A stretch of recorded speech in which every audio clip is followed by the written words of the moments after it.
Здравствуйте, я Раиса Зумарева, и вы на канале Движение за независимость Саха.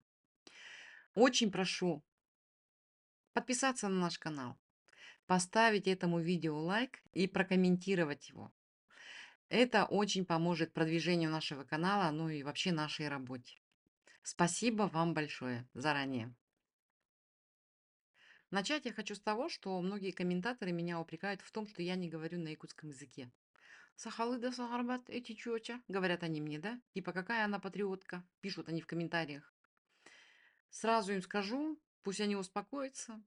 Это вообще не их проблема.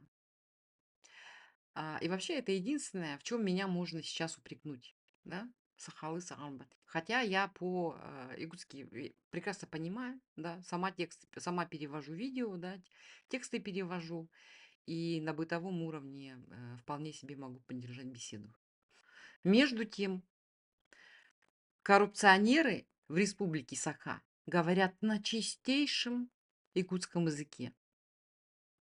Они воруют деньги из карманов жителей республики Саха, говоря при этом на якутском языке. И что? Они-то патриоты, да, в отличие от меня?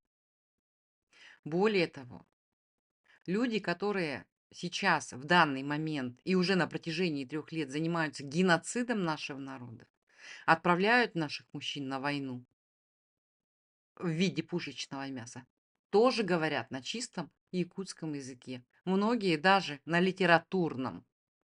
И что? Патриоты. Сегодняшнее видео вообще, ну, это такое вступление было, да, сегодняшнее видео я вообще хочу посвятить, к сожалению, к большому, к моему, а, тому, что сейчас происходит, войне. Войне. Давайте посмотрим, да, какой урон нашему народу нанесла война России, агрессия российская, да, против соседнего государства, против Украины. Во-первых, это погибшие и пропавшие без вести, и инвалиды, да. Сколько людей погибло за эти 3, скоро будет ровно 3 года в этом месяце? Сколько людей погибло? В телеграм-канале «Погибшие из республики Саха», ну, я ссылку оставлю, вы можете туда пройти и посмотреть. Я думаю, что вы все подписаны, да, на этот телеграм-канал, потому что у многих из вас мужчины, родные, родственники, мужья, может быть, отцы, может быть, дети у кого-то, да, братья, были отправлены, мобилизованы или подписали контракт с Министерством обороны и отправились, значит, на так называемую специальную военную операцию. 1300 человек примерно по подсчетам волонтеров. Открытых данных нигде нет. Да, волонтерам приходится самим искать, по крупицам собирать эти данные. Если у вас есть какие-то данные, то я прошу с ними делиться, этими данными. Если уж государство не открывает, да, эту тайну своим гражданам, хотя оно обязано, да, то давайте делать это совместными усилиями. Гробы в республику Саха едут и едут.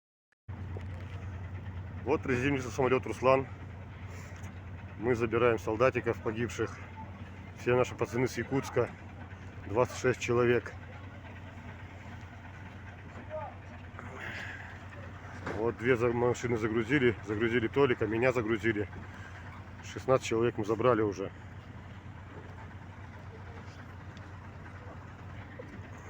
И остальных грузят 9 человек в КамАЗ. Погибают молодые люди, в том числе и срочники. Перед Новым годом, осенью, да, осенью была информация о том, что срочники из республики Саха пропали без вести на территории Курской области.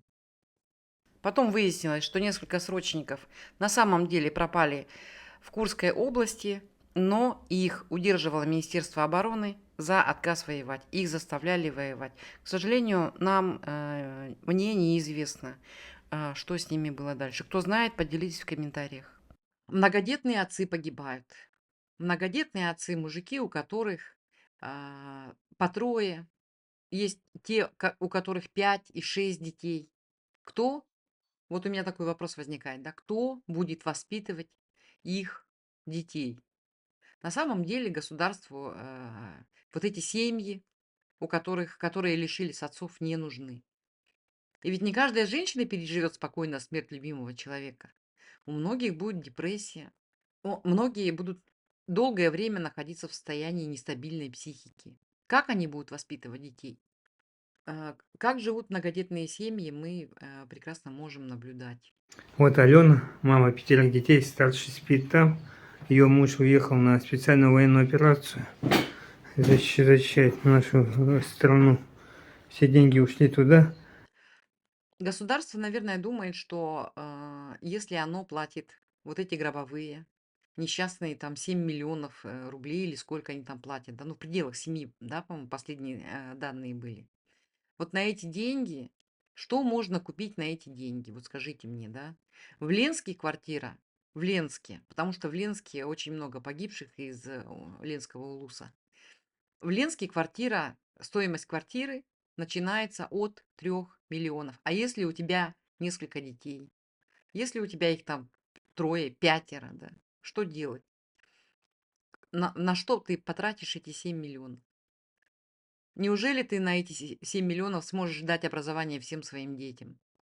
Неужели ты на 7 миллионов сможешь вырасти детей до 18 лет?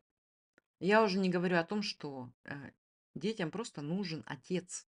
Детям нужны отцы. Государство отцом не станет. Государство не будет провожать в школу. Государство с пацанами, да, у нас всем известно, что мы нация охотников. Государство не будет с сыном с вашим ходить на охоту, учить вас охотиться, заниматься рыбалкой. Не будет чинить автомобили, чинить велосипеды, разговаривать по душам. Это все делают мужчины. Это роль мужчины в семье, отца семейства. Что делать тем семьям, которые потеряли своих отцов на войне? Теперь пропавшие без вести, ну это погибшие, да? Но пропавшие без вести то же самое, что погибшие. Это просто те люди, чьи тела не были эвакуированы с Украины. Это те люди, чьи тела, даже если и были эвакуированы, но они еще не опознаны.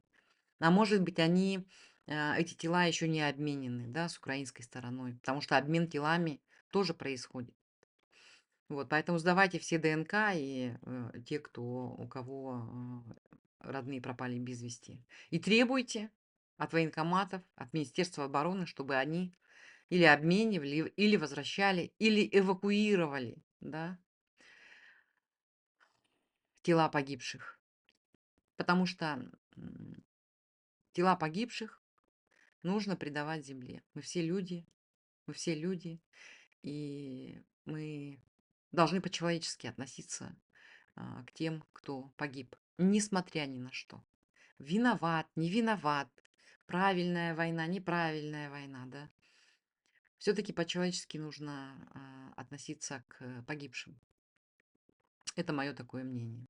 Данные, кстати, о пропавших без вести тоже засекречены. Мы можем представить себе масштаб бедствия, да, только там тоже по записям в социальных сетях. Вот мой пропал, мой пропал, мой пропал, да. Помните, еще летом у нас, значит, опять же, волонтеры, которые занимаются подсчетом погибших, они объявляли сбор заявлений с тех родственников, у кого их мужчины, значит, пропали, считаются пропавшими без вести. Вот. Огромное количество людей было тогда, да. Но я думаю, что не меньше 1000 человек. Не меньше 1000, а скорее всего и больше. Другой вопрос, сколько инвалидов, да, осталось после этой войны и еще останется, война еще не закончилась. И, кстати, да, мобилизация тоже не закончилась, нужно об этом помнить. Так вот, сколько инвалидов? Информация тоже засекречена.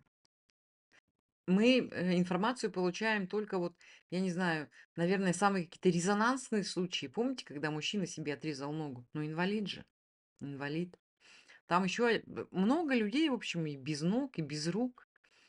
Недавно появилась информация о том, что а, получил очень сильное ранение бывший министр по молодежной политике Петр Шамаев.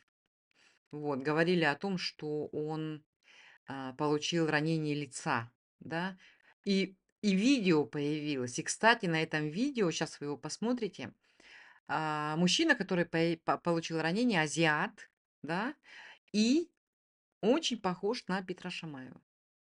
Я вот вам серьезно говорю, я смотрела очень внимательно это видео, да, просмотрела. И прическа, и высота лба, и, значит, ну, там лицо, конечно, все разворочено было, непонятно, да, что с лицом. И форма уха. Но это один в один наш министр бывший, да, по делам молодежи Шамаев.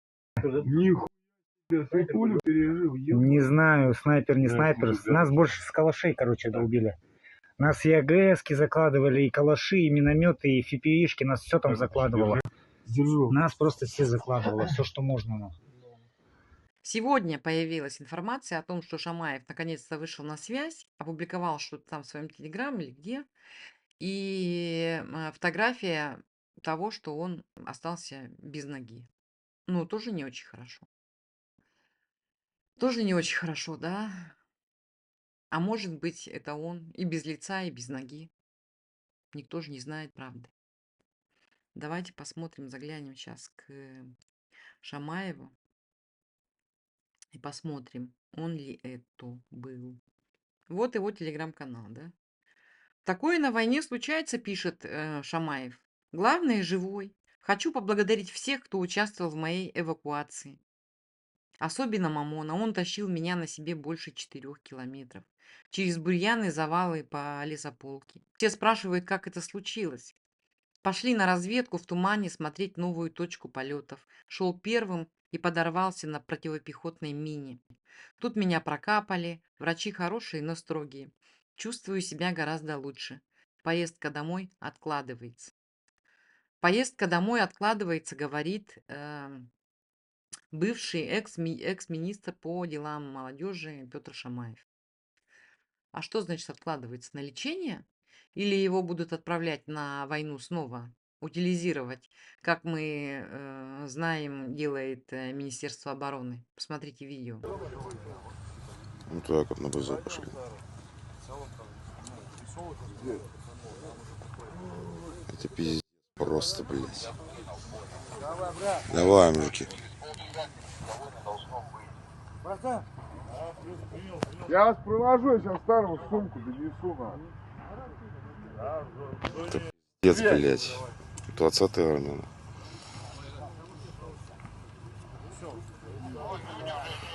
Ну, эпилепсия аж случилась. Ну. Давай автомат донесу, потом нахуй отдам. Ты ебать. На костылях человек пошел на БЗ, блядь. Ты ебанулся. За что вы так, сука, за что? Здоровая вчера операция, сука, была, блядь, рану мою посмотрите. Кстати, замещает Петра Шамаева герой России в кавычках Юргин. О нем я позже тоже расскажу. Зачем они это делают? Зачем они скрывают настоящие данные о количестве погибших, о количестве без вести пропавших, о количестве инвалидов, о количестве семей, которые, значит, остались без отцов? Зачем они скрывают все эти данные? Ну, на мой взгляд, они просто боятся. Видимо, масштабы там просто огромные, да. И они боятся того, что если они рассекретят эти данные, то, скорее всего, люди в России просто возмутятся. Но есть одна большая разница. Если в самой России люди, наверное, не особо будут возмущаться, да, мы же помним эти ФБКшные митинги с уточками и ёршиками, да, никакого оружия, никакого там сопротивления ментам и вообще никакой агрессии. Мы на мирных митингах. То, что будет происходить в национальных республиках, они на самом деле, мне кажется, достоверно не знают. Особенно вот в такой республике, как наша. где каждый второй саха охотник, где у каждого второго дома находится оружие, имеется, и не одно. Я думаю, что они только поэтому скрывают данные, потому что они просто боятся. Рейтинг Путина упадет, и рейтинги упадут глав этих национальных республик, регионов. Вот, только по этой причине. Больше причин скрывать данные нет. Вот, еще одна большая проблема этой войны– это дети. Во-первых, дети, которые, как и взрослые, но детей больше всего жалко, потому что это буквально чистый лист, да, на котором можно было бы писать все, что ты захочешь, да, все доброе, все умное, все хорошее, все то, что, допустим, нашу республику бы развивало, да. Но, к сожалению, эти дети зомбированы пропагандой, и за них вообще очень сильно болит душа. Я не говорю уже о отцах, которые, о детях, которые остались без отцов. Я уже об этом говорила выше, да. Но вот мало того, что они без отцов остались, они еще и, извините меня, обрабатываются постоянно вот этой пропагандой, да. Пропагандисты привлекают их постоянно на свои мероприятия. Малолетних, школьников. Школьники плетут маскировочные сети, школьники делают окопные свечи, школьники жертвуют последние деньги. Пришли в такое замечательное место, которое называется Ленский Покров. И пришли мы сегодня сюда неспроста, вот с такой молодой, юной, очаровательной девушкой, которая в наше сложное время решила сделать такой добрый жест, произвести такой поступок, который, я думаю, не оставит равнодушным никого. В Ленское районное управление культуры обратилась бабушка Алины Миловановой и рассказала историю о том, что девочка в течение года копит деньги, которые родители ей давали, на чай, на вкусняшки. Я когда говорю, тоже волнуюсь так.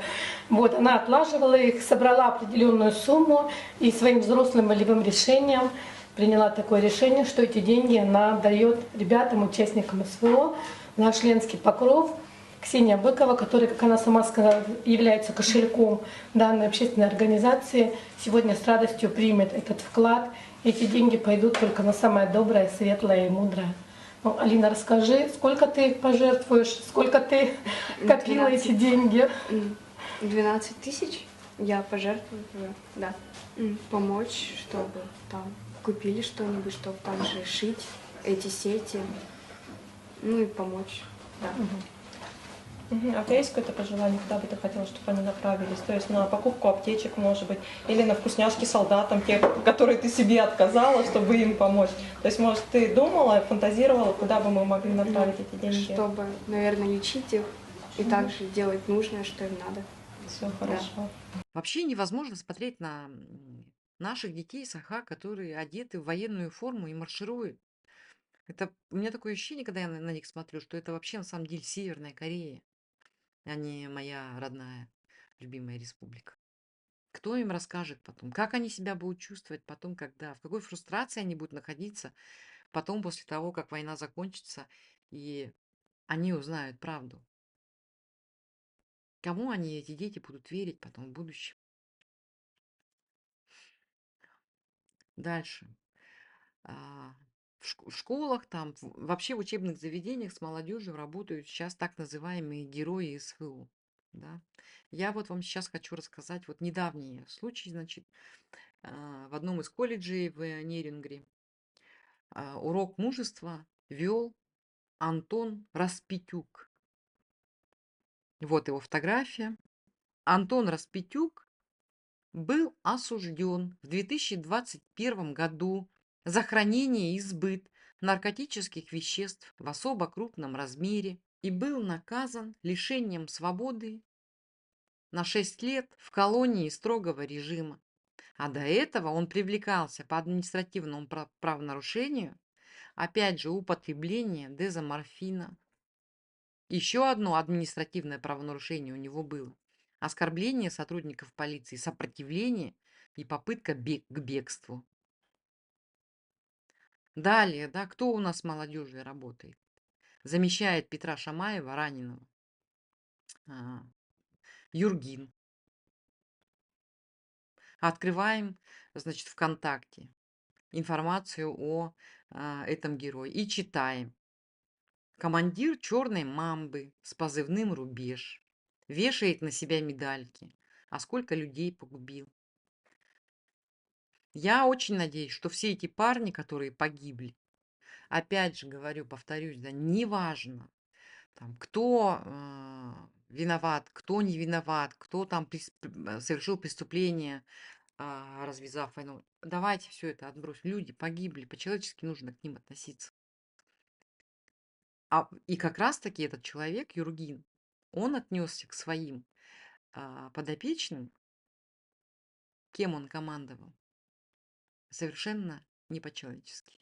Я очень надеюсь, что они все к нему до конца жизни его будут приходить во снах.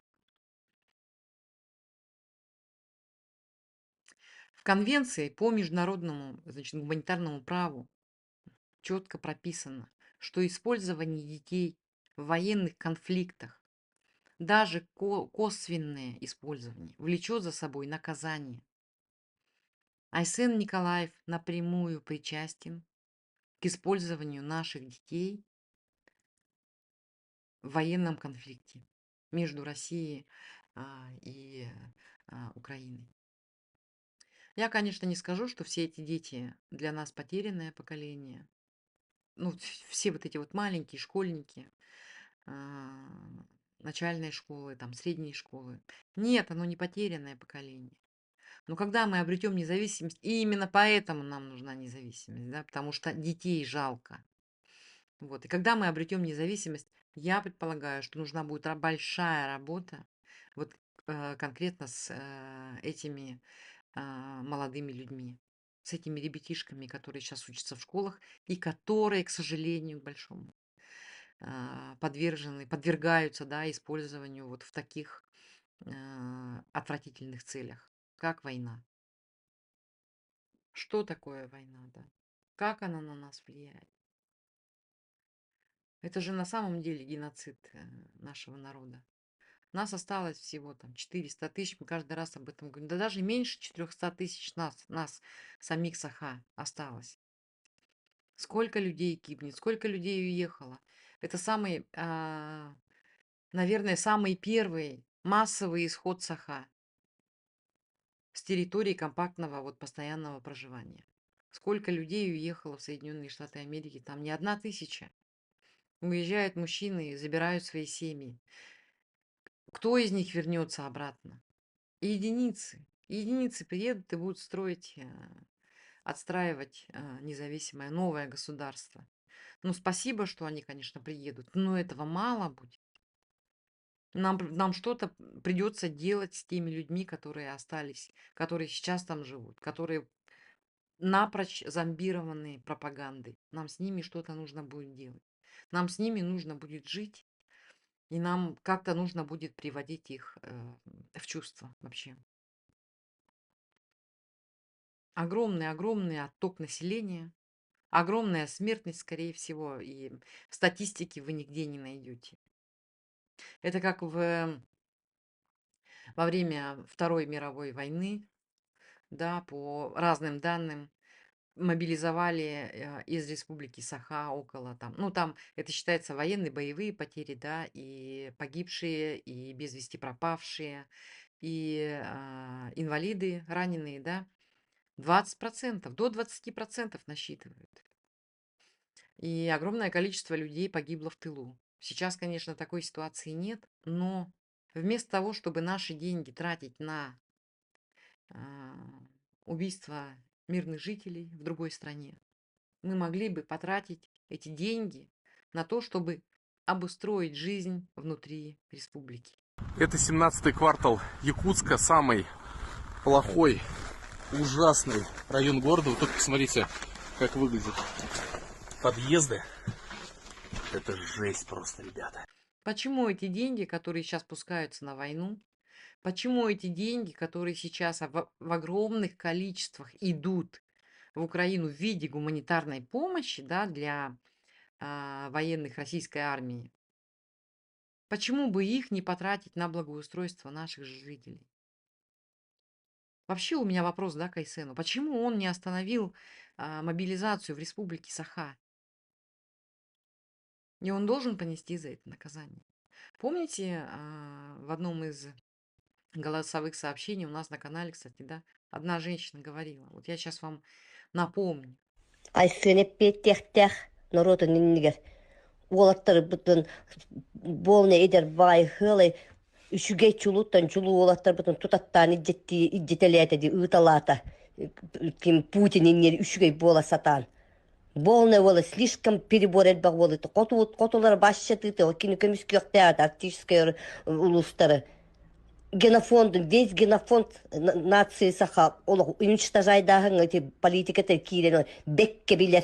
Эппеттехтах, он этими вообще меня удивляет. Айса Николаев, Камересте, президент мақтал, еген дилер, минитен ола баш өйді әбеппін.